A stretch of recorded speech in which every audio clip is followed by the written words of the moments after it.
এখন অন্ধকার হয়ে গেছে।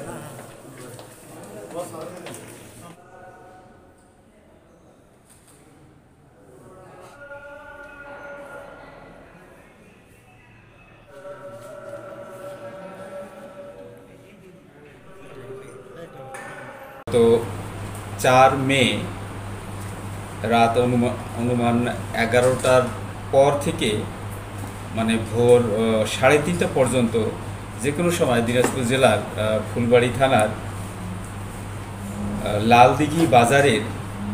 লালদিঘি বাজারে সিকিউরিটি গার্ডকে ধারালো অস্ত্রের মুখে জিম্মি করে মানে অত্যাধুনিক হাইড্রোলিক কাটার দিয়ে 3টা দোকানের তালা কেটে ডাকাতির ঘটনা ঘটে।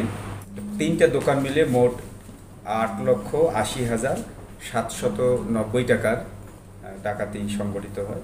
তো এই ঘটনার পরপরেই আপনারা জানেন আমাদের ফুলবাড়ি থানা পুলিশ খুব তৎপর এবং সম্মানিত এসপি স্যারের পরামর্শক্রমে এখানে টিম করে দেওয়া হয় যে একদম স্বল্প সময়ের মধ্যে যাতে এই সংঘটিত ডাকাতির ঘটনাটাকে উদ্ঘাটন করে আসামিদের গ্রেপ্তার করা হয়।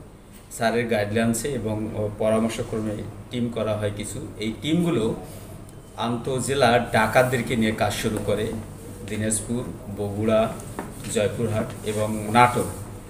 এই 4টা জেলার আন্তঃ ডাকাত যারা আছে তাদের বিভিন্ন তথ্য নিয়ে অ্যানালাইজ করে অপারেশন শুরু করে। এটা শেষ হয় আমাদের গতকাল ভোর 4টায়। তো অপারেশন চালিয়ে সফলতার সহিত দিনাজপুর, বগুড়া এবং বগুড়া নওগাঁর সীমান্ত জায়গা থেকে 4 জনকে গ্রেপ্তার করা হয় এবং ডাকাতির সময়ে ডাকাতরা যে পিকআপ ভ্যানটি ব্যবহার করেছে সেটা উদ্ধার করা হয়েছে।